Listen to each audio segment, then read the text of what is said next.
Welcome back in, everybody, to Sports and Money. It is a privilege to have you on board, as always.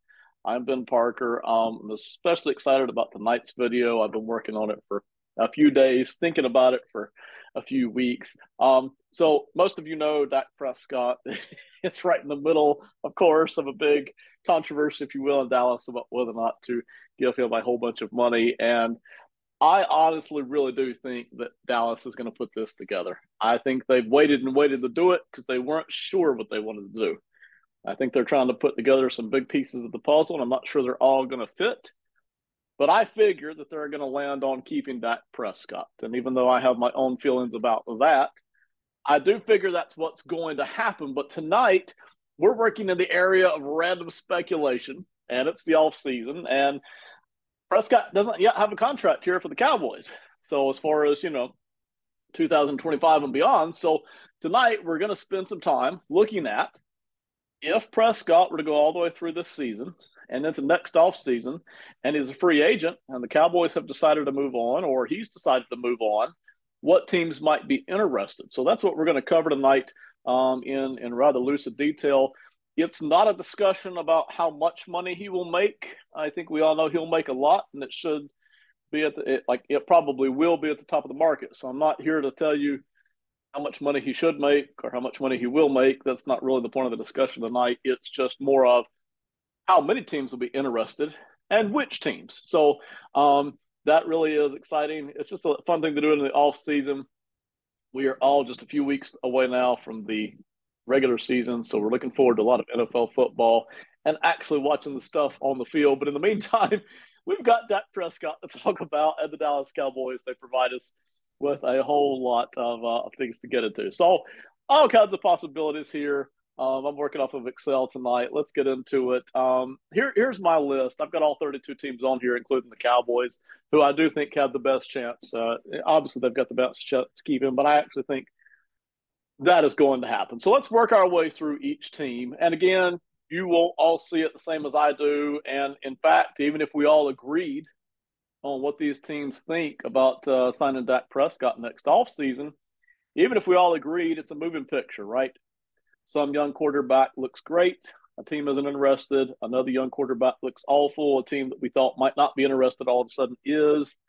Maybe an older quarterback has a significant injury or just ups and retires, and that opens the door wide open. So all kinds of things here moving around, and we'll do so during the regular season and in the next off season, of course. So just hang with us. We're going to talk our way through it. And if you disagree on your team or any team that you see here, chime in the comments, and we'll talk about it. First off, the lead here is the Cleveland Browns, Deshaun Watson. Cleveland would be interested because I think Dak Prescott is a legit upgrade over the Deshaun Watson that we've seen from the past 2 years. Now, if Deshaun Watson this season, 24, comes back and shows us the kind of things that we saw back in, say, 2021, 2020, where he was tracking, then Cleveland's got the better quarterback already. But Prescott is better than the current version of Deshaun Watson that we've seen the past year, year and a half. But the Cleveland Browns are just too attached to him. You can see right here, $136.9 million dead cap hit it would take in 2025 if they were to walk away from him. So they can't. Cleveland, just in all honesty, can't walk away from Deshaun Watson. They are literally married to Deshaun Watson, barring some kind of an escape clause if they can find it. I'm not sure that there is one, but I'm going to give Cleveland Browns no chance here at signing Prescott. I'm not sure they would do it anyway. Coming off of the issues involved here with Deshaun Watson, not sure that they would actually go after Prescott, even if they could get free of Watson. Some of these are going to be fairly quick and obvious. The Dolphins are not. Tua Tagovailoa, I actually think Prescott is the better quarterback. Kind of got years of intel to back that up. I'm not certain that the Dolphins, even if they had a chance, would actually sign Dak Prescott to a $60-65 million a year deal. They seem to be trying to make up their minds about Tua. That's why they haven't done it yet. I think they're going to actually re-sign Tua to a lot of money. And the biggest reason I think that is because general manager Chris Greer has kind of tied himself to Tua and Tua's success. And Tua's been very successful in some ways, although he's got his limitations. I feel like Miami is probably tied to Tua and especially the general manager. It's going to be tough here because that was part of the reason for letting Brian Flores go a couple of seasons ago. Wasn't the only reason, but it was part of the reason is because the general manager really supported Tua and believed in Tua, and so Chris Grier has kind of tied a large part of his success here, I think, to how successful Tua is. So while they're trying to sort out the money, if you will, and I figure the Dolphins are going to sign a deal here in the next few weeks before the offseason is over or early in the regular season. I just don't really see a case in which the Dolphins walk away from Tua next offseason to hand a large amount of money to Dak Prescott. Not impossible. Maybe it's better than a 0% chance, but I went with 0 here tonight. If you disagree, give me a shout out. Cowboys, obviously, that's the team that he would be walking away from in this scenario. Buffalo, they got Josh Allen. No chance they're moving on from Josh Allen. The Jets have Aaron Rodgers. So if Aaron Rodgers plays this year, and he's scheduled to, right? If he plays and he's healthy, the Jets are not moving on from Aaron Rodgers as long as he looks decent. So unless Aaron Rodgers retires, which is possible at the end of this season, certainly that's on the table. Unless that happens, the Jets are going to have Aaron Rodgers. They're not going to walk over to Dak Prescott. If Aaron Rodgers retires at the end of 24, and if Dak Prescott were available, which are two very big ifs, then you would start to see the Jets actually, I think, show some interest here for Dak Prescott. Now, listen, some of you may have heard some of the same narratives I've been hearing for the past all summer and last spring and even last winter, even before the NFL season was over last year, is that there are going to be, and I've even heard a former NFL general manager say this, that there are going to be 28 teams interested in Dak Prescott if he's available. And I heard someone else, national radio personality, who I appreciate actually, say, hey, teams will be lined up out the door for Dak Prescott. I'm not sure that's the case. So some of you, if you've heard that, you've kind of been expecting that, and you're thinking, hey, 20 teams will just be dying to hand over money to Dak Prescott. I don't think that's going to be the case. We're going to take a legit view through here, and you could swap out, you can make a case for one or two of these teams to be a stronger percentage than what I've laid out here. But we're going to take a legit case here tonight, look through, and see who actually might be interested in not just making a phone call to Prescott's team, but in actually laying down $60-65 million a year on a quarterback here who's already played several seasons and who I don't think is a top 5 quarterback. He's very good. I think he's top 10, but I don't think he's top 5. So let's see how many teams are actually interested in doing that. I don't think the Jets are one of those teams unless Aaron Rodgers retires, which, of course, he certainly could. Ravens at Lamar Jackson, they're set. They're not interested. Bengals with Joe Burrow, they're set. They're not interested. It would take a career-ending injury from Burrow, and even then you'd have financial obligations to navigate through because of Burrow's contract. So, again, not going to happen. Texans with C.J. Stroud, they appear to be set for the next 10 to 15 years at quarterback. So, of course, they're not interested. The Jaguars, in theory, would be interested in Prescott, but they've got their guy, and they just gave him a bunch of money. So there's zero chance that Jacksonville is moving off of Trevor Lawrence. The most obvious one on the board, Kansas City. By the way, we're going to get to the teams that will be interested, all right? So we'll get down there to the bottom. I'm just skipping through these in a hurry here. Chiefs with Patrick Mahomes. He's the best quarterback in football to me. I don't make a case for anybody else. There's no chance they're looking anywhere else other than Patrick Mahomes. Chargers with Justin Herbert. He's their guy. They believe in him. And there's no chance they're moving on. Absolutely none. There's absolutely zero chance they're moving off of Justin Herbert. Same thing for the Eagles. You look at Philadelphia. Listen, we are now questioning what some of us weren't questioning a year ago, and that is just exactly how good is Jalen Hurts. I happen to think that he's somewhere between the MVP level quarterback that we saw in 22 and the kind of watered down version that we saw last year, who I think was hurt some, but he was hurt some in 22 as well. So I actually still think he's a very good quarterback. I think he's probably lurking around the top 10. No matter where you slot Jalen Hurts, though, the Eagles aren't moving on from him to throw 60 or 65 at Dak Prescott. That just absolutely is not going to happen. So unless the Dolphins were to surprise us, or unless the Jets here have a retirement with Aaron, then we've already eliminated basically 11 or 12 teams here that just are not, under any circumstances, really going to be interested. Lions with Jared Goff, they're set. They just paid him again. They're set there at quarterback. And listen, I would entertain arguments for sure that Prescott is better than Goff, but he's not $60 to $65 million where Goff is making, I don't know, 45, 50. He's not that much better, 52. And there's no chance they couldn't get out of the Goff contract in the next year or two if they wanted to. So Packers with Jordan Love, I believe they're either imminent on a contract or they just did sign the contract. I think they just did sign one a day or two ago. In any case, though, Jordan Love just beat Dak Prescott in the playoffs, and there's no chance. As a matter of fact, I figure one of the big reasons Dallas is now hesitating on just handing this money over to Dak Prescott is because of that playoff game that we just saw against the Packers last offseason, in which Jordan Love comes in, and he's not making much last year, and he actually comes into Dallas and he actually wins that game, and Dak Prescott loses it, and Prescott just hasn't had much playoff success. So I figure that's a big reason here that the Cowboys are hesitating on handing over this kind of money, but the Packers with Jordan Love just are not interested at all. The Falcons, of course, they've locked up Kirk Cousins for the next 3 years, 4 years, depending on how you want to slice it. They just did bring him in. And, oh, by the way, they've drafted Michael Penix here with the top draft pick, surprised the heck out of everybody. So the Falcons are not going to touch. They're just not going to touch Dak Prescott. The 49ers would be an interesting case. You could absolutely make the case, and I believe it, that Prescott is more talented than Brock Purdy. Prescott has the bigger arm. He's got a longer timeline of success. His stats are all bigger. Excuse me.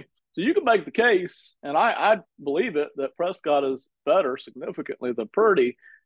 But the 49ers aren't going to move off of Brock Purdy. Right now, they're paying him nothing, and they don't have to for another season or two. I forget where that lies exactly. They'll cross that payment bridge for Purdy when they come to it. They'll basically have to make the same decision with Purdy that the Cowboys are having to make with Prescott is, do we really want to pay this guy money? And they may not. But right now, Purdy is doing everything that Shanahan wants him to do. He just doesn't have the deep arm strength on a lot of these plays, but they know that. They limit themselves and they work within that framework, and it's working just fine. And even if the 49ers were interested in moving to Prescott, they're just not going to fork over 60-65 because they've got too much money invested in the defense, invested in their offensive weapons. It would take a wrecking ball to the rest of the 49ers roster, which is pretty starstruck, right? They're not going to do that. There is a zero chance that they're going to move off of Purdy to pay Prescott and lose several, probably 2, 3, 4 members of the defense and the offensive skill position group to do that. So eliminate that. Cardinals are interested with Kyler Murray. I've got them at 0. We've seen enough from Kyler Murray last year to where I think the Cardinals are ready to just keep going with Kyler Murray. There was a lot of talk last offseason about how the Cardinals were basically done with Kyler Murray. We're going to move off of him. Excuse me. But we've seen that that's not the case. We've seen that they're committed to him. This current regime seems committed to him, both the coach and the GM. And you can even make the argument that Kyler Murray, when he's on, has the explosiveness that Prescott does not have. You can make that argument. So Prescott seems to be the more consistent of the two by far. But Kyler Murray, when he is on, he's got MVP level excitement and MVP level electricity. So there's just no chance here that the Cardinals are moving off of Kyler Murray. Colts with Anthony Richardson. If Anthony Richardson comes back this year, and if Anthony Richardson looks rusty, or if Anthony Richardson doesn't look as good as he looked in this short stint last year with the Colts, there is a chance, theoretically, that the Colts could look at throwing money at Prescott and moving on from Richardson. That's extremely unlikely. The Colts put their neck out big time when they drafted Richardson this high, when they didn't make the trade to move off of that spot. They believe in Richardson. The GM believes in him. The GM wants to give him every chance to succeed. That's going to be for 3 or 4 seasons. The Colts are all in on Anthony Richardson, and that's the cheaper play too, right? Having invested money in several other veteran quarterbacks, I'm not certain that even if the Colts didn't have a quarterback, I'm not certain that they would be interested in Prescott anyway, considering his age, considering how much money they would have to throw at him. But certainly, with Anthony Richardson sitting there, with him having looked pretty good last year during the short amount of playing time, and with the front office fully invested, I believe this front office is more invested in Anthony Richardson than Chris Greer and the Dolphins are invested in Tua Tagovailoa. That's saying a lot. But this front office, with Ballard and the rest of the group, they are all in on Anthony Richardson, and that's just not going to change, barring some other career injury. And even then, I'm not certain that they would want to go back down that veteran role again. The Commanders, Jaden Daniel, young quarterback, high draft pick. After one season, he would have to look really bad, really bad, for them to want to move off of that and go throw money at Dak Prescott. And even then, it's a tough ask for a front office who invested such a high draft pick in a quarterback after 1 year to move off of that. So there's really no chance. I just don't see that happening under any case. And of course, the same thing for the Bears with Caleb Williams. Some disaster would have to happen, and that's just not going to happen. The Bears aren't interested. So what we've done here, and again, we're getting the teams that will be interested in Prescott. They're coming. What we've done, though, here is eliminate 20 teams right off the bat. Out of 32, we've eliminated 20 that really, barring a retirement or barring a team surprising us, they're not going to be interested. They might make a courtesy call just to check out the price, just to say they did the due diligence, but that's it. These teams are just not going to invest in it, and that's not a knock on Prescott. That's just the reality of the NFL. A lot of teams have their quarterbacks. A lot of teams who might consider switching already have a young quarterback. A lot of teams who might consider switching are already tied financially to somebody else. So that's about where we're at on that. And we've eliminated 20 teams right there. If you think, hey, my team's on here and they would be interested, let me know. If you've got some intel on a different front office or on somebody that you think, hey, they would absolutely move, let me know. The two most likely there are the Jets and the Dolphins, but at the moment we've got them 0. So let's show you the next group here. The Buccaneers.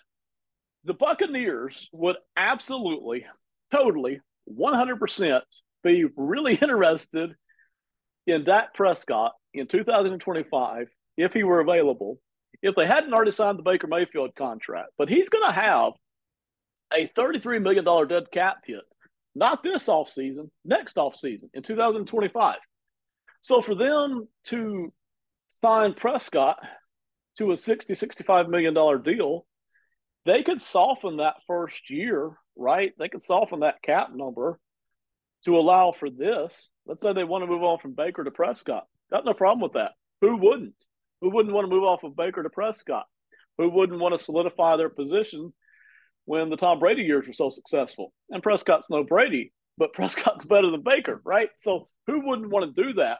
The Buccaneers would absolutely be interested in doing that. But when they signed Baker to this new deal, they're showing that they like Baker. They think they can work with him. They believe in him. They also didn't expect Prescott to maybe kind of sort of be available in 2025, which I'm not sure he will be anyway. But they sure didn't believe in it. So in order for them to do that, they would have to swallow Baker's $33 million dead cap hit. And maybe they could do a P61 cut and split it over 2 seasons, but it's still, that's a financial layer right there in addition to the Prescott 60 to 65 per year, even if you saw from Prescott's first year. Plus, you also have the fact that the Buccaneers already have a little bit of money invested in some other good players too, some of the older players who are still left over from the Brady seasons. So I put it at a 13% chance that they would actually be interested. I think it's very unlikely, all things considered. They've already kind of made that 2-year commitment to Baker Mayfield. In a vacuum, would you trade Prescott for Brady? Absolutely, any day of the week. But with the financial layers here, and it's not just the Baker, but it's the Baker finances, it's the Prescott finances, it's the Buccaneers roster finances. You put them all 3 together, and it's very unlikely to me that Tampa Bay moves off of this. Is there a chance? There is, but I don't think it's very high. Same thing here with the Saints. Listen, the Saints would absolutely, in a heartbeat, 100% move off of Derek Carr to go pick up Dak Prescott. I know their front office. I know how they operate. They would 100% do it. But it's even more complicated financially in New Orleans than it is in Tampa Bay. And I mean, by leaps and bounds, it's more complicated. So you've got Derek Carr, who is not as good as Prescott, $50 million dead cap hit in 2025. Again, not 24, not right now. Next year, if they were to release him, trade him, whatever, swallowing $50 million dead cap hit, that is enormous. That by itself is not going to happen. It's just not. But then you add on the fact, of course, the Prescott money, but then you add on the fact that the Saints financially have the most complicated, most convoluted, most overgrown financial salary cap situation in the NFL, and it's not particularly close. There's just not room for a Prescott contract, even if you took out the Carr stuff, which you can't. The Carr dead cap hit is there. It's $50 million. That's it. So even though the Saints would love to have Prescott come down to New Orleans and work for them for the next 5 to 8 years, it's not going to happen. So I put it in the very unlikely category, to be honest, because of this 50 right here. It should probably be 0. But things can always be worked out, so I gave it a 13% chance. Drake May here with the Patriots. This probably should also be a 0% chance. I know some of you Patriots fans are probably yelling at me right now because I put it at 13%, which is the same thing as the Baker and Derek. These three all should probably be zeros, but I gave them a chance just because you never know what people inside the building are thinking and who might actually look at Prescott and think, you know what, maybe there's a chance. Maybe we should pull this off. Drake May, being, I think, the third quarterback draft that I gave it a half chance. So for some reason, Drake May comes in this year and plays and looks bad, maybe similar to what Bryce Young looked last year. If he looks bad, then there's a chance, because I think the Patriots would love, I really think they would love to have Dak Prescott.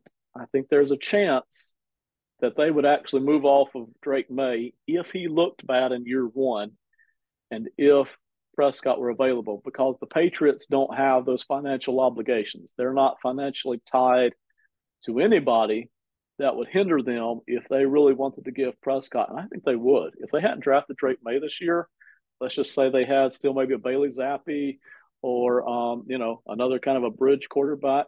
If they had that and Prescott were available in 2025, I think they would be one of the lead candidates going after Prescott. But the reality is they've just made a very high draft pick. They're not going to want to move off of that. And unless he looks bad, they're just not going to. So again, the teams that are truly interested in Prescott are coming. But we've eliminated 23 already. And again, that's just the reality. So if you've been hearing that, hey, 28 teams would love to have Prescott or teams would be lined up out the door, that's just not the reality that we're dealing with here. Let's cover another group here. It's the 25% group. So this is a decent chance here. A guy to keep an eye on is the Broncos and Sean Payton and Bo Nix. So I don't remember exactly how much Russell Wilson, the dead cap hit, is going to be, if any. I actually can't remember. I don't think it's any in 25. I think they decided to swallow the whole darn thing in 2024. Bo Nix, Sean Payton may say contrary. He may say something else. He may be like, no, I believed in this guy all the way. But listen, this was, I think, QB4, QB5. I don't remember which. I think it's QB5 here in this draft. And a lot of people really didn't think Nick should actually be drafted in the first round, and I was one of them. But the Broncos needed a quarterback, and there was Bo Nix. So watch out for Sean Payton, though. I'm telling you, even though they drafted a kid high here, there's a chance that he would look at Prescott and say, you know what, let's roll with it. Now, would it be a big ask to get that front office to sign off on that after the Russell Wilson debacle, in which Russell Wilson didn't look good? And they paid $1 bajillion to Russell Wilson, and they're paying $1 bajillion to Russell Wilson to not be there. That's a big ask. But watch out for Sean Payton. It's unlikely. I posted it as unlikely, 25% chance that they would be interested here. Unlikely, but watch the back door there on Sean Payton and the Broncos. Same thing there for the Vikings. I believe the Vikings like J.J. McCarthy, but I don't think he was their first option. I believe they thought somebody else was going to be sitting there or that they could trade up. And I think they were happy if McCarthy fell to them. For them to trade up one spot, I think indicated that they were scared that somebody else was going to hop in front of them and grab him instead of Nix. I'm not 100% certain that the Vikings look at McCarthy and think savior of the franchise. And there would be a chance because they were willing to pay Cousins for years. They quit doing that probably because of age and injury. There would be a chance, not likely, a chance, though, that the Vikings would move on if they're not happy with what they're seeing out of McCarthy. It's unlikely. Again, young quarterback, high draft pick, but that's unlikely. That is now 25 teams we've eliminated. Ben, you've only got 7 left. Right. That's the point. Here's the 7 who are really going to be interested in some way or another, depending on how things pan out. Okay, let's get to it. Number 1, the Rams with Matthew Stafford. There's a chance Matthew Stafford plays for another 3 to 5 years. There's also a chance that Matthew Stafford has a good season and his body just tells him it's time to stop. I put a note in here with the Rams here. Feel free to switch it with the Jets. There's a legit chance between the Jets and the Rams that either Stafford or Rodgers retires this next offseason. It's unlikely that they both retire. So if you look at Aaron Rodgers, because he's older and because that would have been his second season with the Jets, you're like, Rodgers is more likely to retire than Stafford. Fine, switch them out. All right. It's unlikely that both Stafford and Rodgers are gone. More than likely, one of them is back next year. There's a fair chance, who knows what, 40 to 60% chance that one of those guys is gone next year, and whoever that is going to be looking hard at Prescott if he's out there and he's available. So Rams, Jets, interchangeable in my mind. Whoever of them is missing a quarterback, that's the team that's going to be looking at Prescott pretty hard. They're going to be taking a pretty hard look at him. So again, that's a retirement thing. This is the first team that's really likely, and again, you could switch them out with the Jets. The Pittsburgh Steelers. All right. Wilson and Fields. They've got 2 lottery tickets here.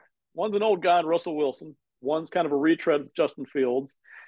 There's a chance that one of these quarterbacks looks good, and the Steelers just sign them up for probably a lot cheaper than $60 to $65 million.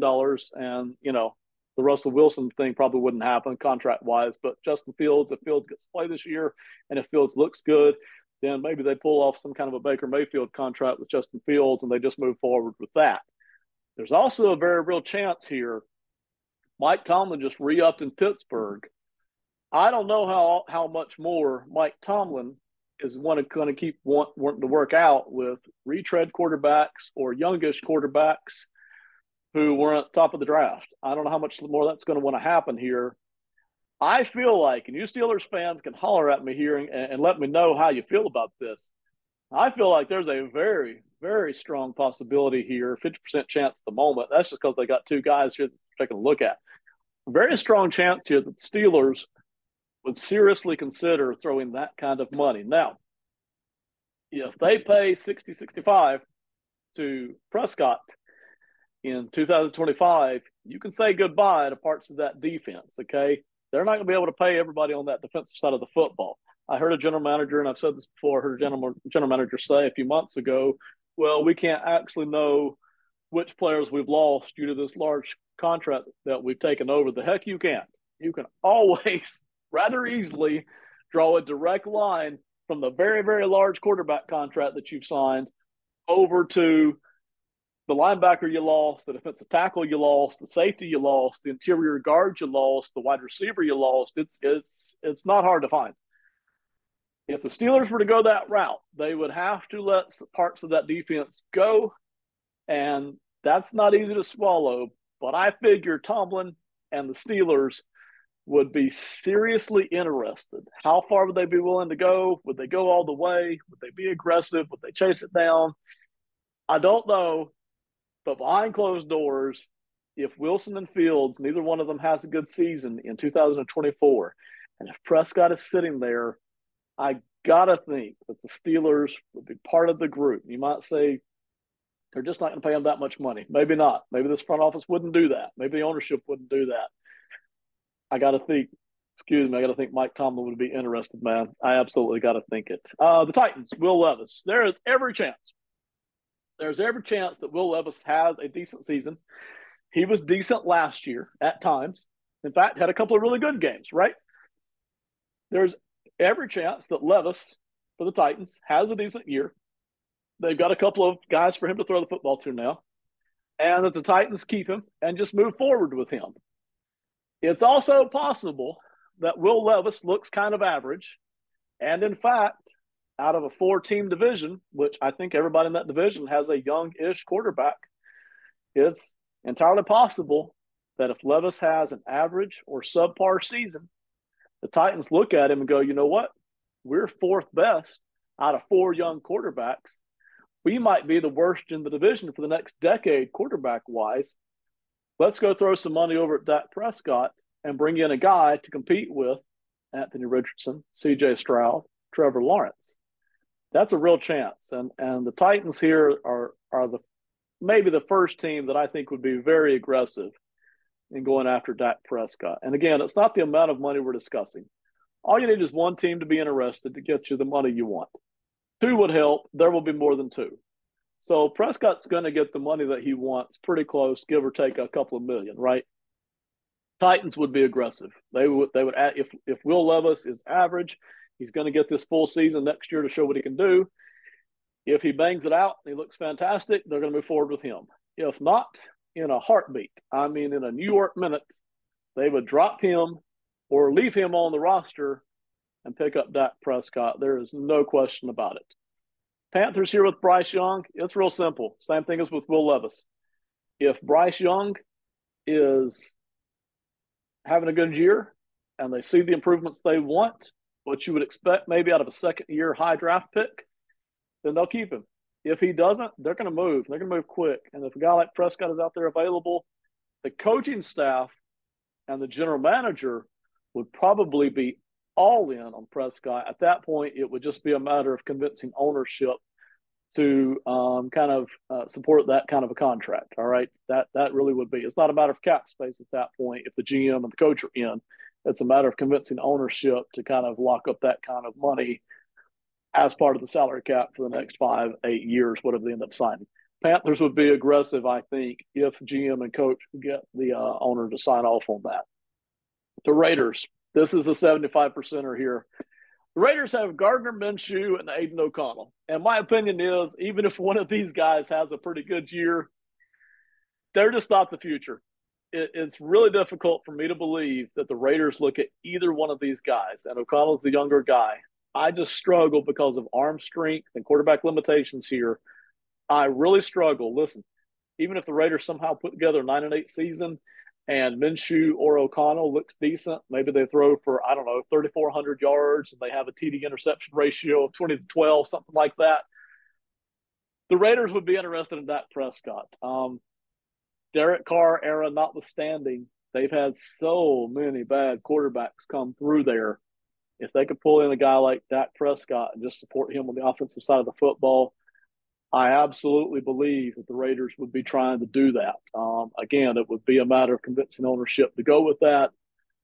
I don't feel like the GM or the coach would hesitate when it comes to throwing money at Prescott.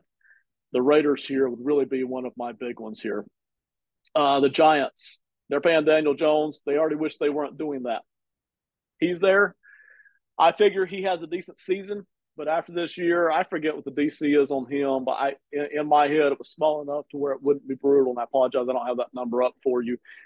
Even if it is a $20 or $30 million dead cap hit, if Daniel Jones struggles this year, the Giants would be interested in pulling in Dak Prescott. Stealing him from a divisional rival would make it only that much sweeter.